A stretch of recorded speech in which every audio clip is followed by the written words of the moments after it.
Good morning, everybody. Let me just add to the chorus of thank yous this morning. I really appreciate the investment and time that you're making in Adobe and in the relationship this week. It's great to be back in Sydney for Adobe Symposium. The first time here in the brand new conference center. It still smells new. I came in this morning, I'm like, the building smells new. And Sydney's one of my favorite cities. And because you come here and everyone just feels so hopeful and optimistic. And are there any rugby fans here in the room? The one thing I'm absolutely disappointed, there's a big test this weekend, and I'm not feeling a lot of optimism. The Wallabies and All Blacks, it's like, what has it been, 16 years? Since 2002, since the Wallabies have hoisted the Bledisloe Cup high. But I'm not feeling a lot of optimism. Who here is optimistic about their chances this weekend? See, well, that's what I'm talking about. We need more optimism. I'm feeling good. Now, you might look at my physique and say he's not much of a rugby player. That's true. But I do have a good sense for when the tide is ready to turn, because it's when you come together as a community with an optimistic approach that I think magic can happen. And for me, it'll be, I'm going to be here this weekend, and so I'm looking forward to watching the test with some friends. So I'm a cyclist. I spend more time cycling than I do playing rugby. And as I think about community, the one thing that I often think about in cycling is the peloton. And the peloton is a group of riders that come together. And what they do, the reason why they bunch up is it enables them to work together, to conserve energy, and to perform better because they're part of a group. Which makes me think of everyone here in this room. Why does 3,000 to 4,000 people come together, early one morning in Sydney to discuss what's going on? It's because we want to come together as a community to learn from one another, to work together, so that we can go back to our professions and perform at the best rate we can. So what I will say to you today is welcome to the Adobe Symposium Peloton. We can use this time together today and tomorrow to become better, faster, and stronger so that we can move this great industry of ours forward. And it's going to be an exciting couple days where we show innovation and we talk about how do we better organize our teams to succeed. Because I believe we are at a unique time in this industry. Because now more than ever is the time to make experience your business. And you think about it, historically, customer experience has been the charge of the support department or the marketing department. But now the responsibility of that experience now lies with everyone across the enterprise. And throughout the past year, I've had conversations with chief marketing officers, chief digital officers, CEOs, CTOs, and it's clear that the role of the CIO is now coming back into the picture to be a part of what's happening in and around customer experience. Because given the complexities that enterprise technology has and how it needs to be orchestrated to come together, all of these departments, all of these leaders and these functions need to come together to focus on the customer experience. And I spent a significant amount of time on the road and speaking with many of you here in this room, and I am inspired by what I see as you tackling the challenges that are facing many of us in and around digital transformation. And I've witnessed this not only in the business context, but also as a consumer. Because you look at Virgin. Last year, I spent over 180 days on the road, and I have a deep appreciation for airlines and how hard it is to deliver a consistent and continuous experience to customers from the moment I check in on an app, and I'm at the airport, I'm on the plane, I'm at the baggage claim. It's difficult, and stitching that experience together is something Virgin does very well. Take Tourism Australia. John O'Sullivan from Tourism Australia will be here on stage today to actually take a leap last year, and with the Crocodile Dundee ad that ran at the Super Bowl in 2018 in the US to attract more awareness in the US to what the opportunities to visit Australia might look like, and to do that with an emotional way to create a connection. It was unique, and it's one that I think speaks to what does it mean to be an experience maker. And full disclosure, I may have a shoe problem. And many brands and manufacturers, they now let me customize my shoes. I can imagine what they could look like, and I can create that. And today I am wearing a custom pair of shoes that the Accent Group, courtesy of the Accent Group, they're gonna be here on stage. And I don't know, can we get a close-up on the video? These are custom made, hand-drawn by an artist. And if you can see there, I don't see a close-up. How do I turn? Here we go. There we go. But on the side, you can see it's got an Adobe logo. It's got experience makers on this. And you think about what the Accent Group is doing and working with their partners, Nike and Vans, to create something that expresses who each of us are. And we're going to hear from Mark later today, and it's just a fantastic story of what they're doing. So I am just absolutely inspired by a lot of the great experiences that you have all helped design and deliver. Thank you. Now, the experiences I shared, they seem simple on the surface. As a consumer, of course you're going to let me do those things. But for those of us in the industry, we know it's hard. It's hard to get it right one time, much less every time. And for every single great experience we have, there are countless not so great experiences. And those can be damaging to your brand, your business, and ultimately the long-term customer relationships that you're creating. And at Adobe, we recently commissioned a study, a global study, led by Forrester Consulting, that looked at the business impact of investing in experience. And what you see on the screen are some of the global results behind that study. And that means that if you were, as part of the study, called out to be an experience leader versus a laggard, these were the business results. 1.6 times higher brand awareness for people who were investing in experience at a leadership rate. Higher return on ad spend, 36% faster revenue growth across the world. Now, here in the Asia-Pacific region, the average revenue growth for experienced leaders versus laggards was 23% revenue growth versus 13% revenue growth for those who are not investing in experience. So nearly 10 points higher on top-line growth. And experience-driven businesses, I think it's interesting, is this causal or correlated, but they see higher employee engagement scores. They have higher employee satisfaction. So is it that satisfied employees deliver better customer experience, or by delivering great customer experiences, you actually have more employee satisfaction? I don't know which comes first, but certainly these two belong together. And really at the net of what we found through the study is making experience your business. It's good for business. And while it's exciting that you see, here in the region, your brands and other brands investing, only 29% of the brands in the Asia-Pacific region can claim to be experience-driven businesses based on the study. So it's clear that we have lots of opportunity to move our organizations forward, to continue to invest. And so the challenge I give is if you and your company have not placed experience at the top of your innovation agenda, it's time to start, especially if you want to stay in business.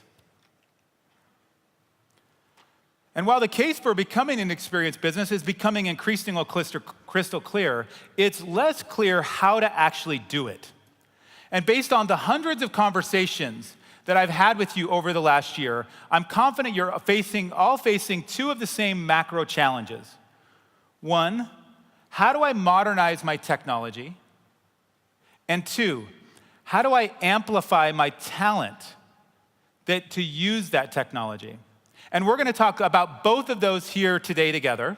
And we've got some major innovations that we'll show you and announcements to share in each of those areas. So let's talk first about modernizing your technology. And we're going to go deep for a few minutes to talk a little bit about what's happening. So bear with me, and as we're going to get into really the meat of what we at Adobe are thinking about from how do you modernize your infrastructure. And this really starts and ends with the consumer. Because the enterprise conversations that they need to revolve around audiences, campaigns, journeys, and lifetime value. Because having a common vocabulary for how you describe your customer experience across the organization is what breaks down your internal silos and helps put the consumer first. And consumers, as we know, they're everywhere today. They're in mobile, they're in social, they're in your store. And they have multiple touch points with you across your loyalty programs, their purchase histories, and support tickets. Or they may be none of those things because you've never seen them before, you've never engaged with them before. And grappling with the complexities of this consumer relationship is our core challenge. Because creating a unified profile that enables you to ultimately deliver a unified experience. You know, for all the hype of big data and being able to process data at mind-numbing speeds, I still get ads for products I bought a month ago, and I'm still seeing ads for them today. Why is that? It's clear that the legacy infrastructure we're using is inadequate for the task at hand. Because you think about the enterprise technology transformations of the last few decades, the back office wave and the front office wave of transformation, a system of record emerged to unify the enterprise and unlock the opportunities of those waves. ERP and CRM systems were critical for helping enterprises centralize that information. However, today that's no longer enough, because those systems are fundamentally incapable of managing the volume, velocity, and variety of data that's coming at us to create this unified customer experience. You know, it's funny, I don't know how many of you open up a drawer at your house and you see a bunch of old iPods sitting around in there that you bought 10 years ago. And the way I look at the enterprise infrastructure, it's a little bit like the iPod. You look at the iPod and it's great for what it was designed to do. It just wasn't designed to be today's smartphone, to be able to do all of those things. The enterprise infrastructure of the last few decades, it was great for what it was designed to do. It's just fundamentally incapable of scaling to what we need today. And I believe that today's needs requires a purpose-built technology infrastructure that can manage and make sense of both data and content. It demands an experience system of record. And this experience system of record is the center of gravity in your organization that brings together your data, your content, and your unified profile. So let's walk through what we at Adobe see as the key pillars of an experience system of record. And the first pillar is what is sometimes referred to as a data lake. You probably have many of these across your organization. It's establishing a data pipeline that collects and centralizes the data coming at you. And we all know that the volume, variety, and velocity of data is one of the defining challenges and opportunities for business today. Just think about all the different parts of your organization that are producing data. Your loyalty program, your CRM, your commerce systems, all of the behavioral data, every impression, click, and Internet of Things interaction. On top of that, you likely don't just have one CRM system, you've got 4. And in the ad space, you don't just have one ad server, you've got 3. The trillion-dollar trick is creating or connecting all of this disparate data together at speed to create a unified profile that knows your customer and respects their privacy. Today, it's one of the most expensive and resource-intensive aspects of many of your jobs. Yet it's just the beginning, because getting all the data into one box, one system, that's actually the easy part. The second pillar of an experience system of record is turning all that data that you've collected into something useful. And at Adobe, we refer to this as semantics and control. And I know what you're thinking. Throwing around such sexy words early in the morning, it catches you by surprise. I mean, semantics and control. But take just one seemingly simple example. The same individual may be referred to as a customer in your email system a member in your loyalty program, a visitor in your web analytics system, and it may just be a cookie in your ad server. Those systems don't actually recognize her as they probably actually recognize her as 4 different people. And in addition, some data that you have coming into your systems require special labels like PII, third-party data, sensitive data, or contractually limited data. And not all the data that you have in your systems can legally be used the same way. We know that GDPR is now in full effect since the end of May, and it's one that we have designed the way that we look at the Adobe Cloud platform with this in mind. Because GDPR does not come without some complex challenges. We believe it's a great opportunity for marketers, for advertisers to lean into customer centricity and advance the customer experience by looking at privacy from the customer's point of view. And thinking and designing products with privacy in mind is now an investment in a bright future. And GDPR can be an opportunity for competitive differentiation for brands, rather than just a compliance obligation. Now, solving the challenges of semantics and control is not easy if you're using legacy systems. And stitching all this data together can take months, even years. Without semantics and control, what it means is your data lake is going to be unorganized. It's like a flooded swap meet. And it's why this is where we see the majority of customer experience initiatives fail. You get all the data together, but you can't get it stitched and you can't make sense of the data. And why it's so important to be compliant to get this right. So the next pillar is where the real magic happens, and that's machine learning. If you, in your organizations, if you are lucky enough to have made investments in data scientists, and they're doing machine learning on your team, I want you to go back to the office and ask your machine learning team or your data science team where they spend their time. Where do you spend your time?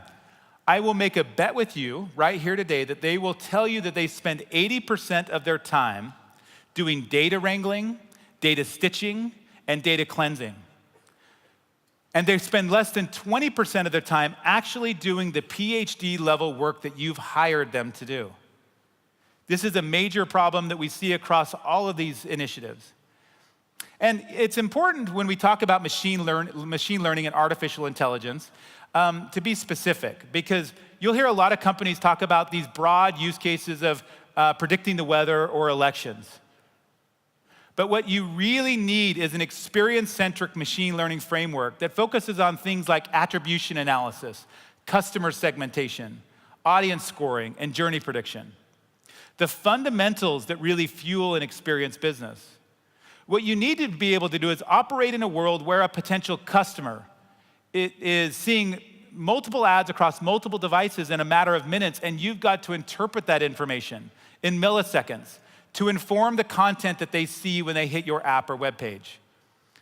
And you need a unified profile that captures the totality of a consumer's experience with your enterprise across your marketing department, sales, support, and product development. Should all contribute to the unified profile and be able to use that in real time for real-time action. Because that's the goal of everything that I've talked about this morning, is not better reporting to understand what's going on. It's actually more informed action. It's doing something meaningful with the data and insights that you've worked so hard to gather and organize. That right there is the beauty of an experience system of record. It gives us the agility to govern, learn, and act on data, and ultimately delight our customers.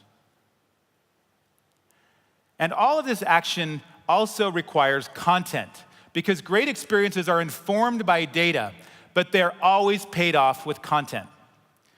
And content needs to come into the experience system of record through its own content pipeline and accelerated through a content workflow that manages how it's accessed and used, from the creative brief all the way through the completed campaign and all of the content variations in between. And machine learning comes back into play here as well, because it can help increase content velocity by automating processes like auto-tagging, auto-cropping, image recognition, and video discoverability. The culmination of this experience system of record is the ability to design and measure and optimize an omni-channel customer experience that delivers the personalization that learns more and more as you interact with your customers. It doesn't just enable your ability to use solutions, but it also creates an open ecosystem so your own development teams and other partners that you have can tap in and benefit from the goodness of a unified profile so that you can continue to provide value to your customers.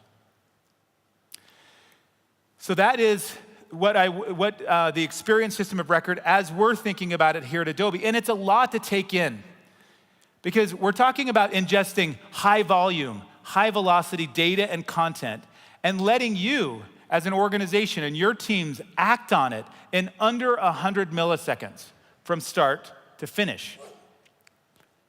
That's what modernizing your technology looks like and enabling you to make experience your business.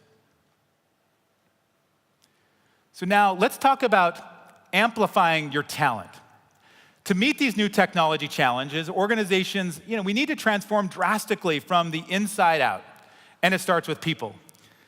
And you may be expecting me this morning to come in and talk about how you need to reorganize your departments and break down the internal silos. We could talk about that, that's important. But it's not what I want to talk about today, because I want to talk about you. You as an individual. And the opportunity that we have as individuals working in this digital industry to put ourselves truly in our customers' shoes. It gives us a unique advantage. And it's important for all of us as individuals to seize this great opportunity that's in front of us. Because I think the most important thing we can do is empower the change agent that I believe is sitting perhaps latent in many of us. And I would offer up that many of you in this room have given a lot of thought to the type of experiences that you'd like to deliver to your customers. And I would argue, all of us here at Symposium are experienced thinkers. We've thought about it a lot. But now it's time to change, to grow from being experienced thinkers to experience makers. What do I mean by an experience makers? Experience makers are not just customer-centric. They become customer-obsessed. And they're not beholden to the hierarchy of an organizational chart. You've probably seen some of these individuals across your organizations. They span different departments, they hold different titles, they range from the C-suite all the way to the intern pool. And how you'll recognize them is they're the ones agitating and rabble-rousing, because they refuse to celebrate just because we launch a new app or we launch a new site or when a campaign breaks or a new product is released. They wait. They hold their celebration until they know that their customers' lives have been simplified and improved by whatever project they're working on.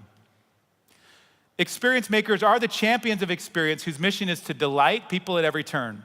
And as individuals, this is our goal. So I want you to take a minute and ask yourselves, have you made the transition from being an experienced thinker to an experienced maker?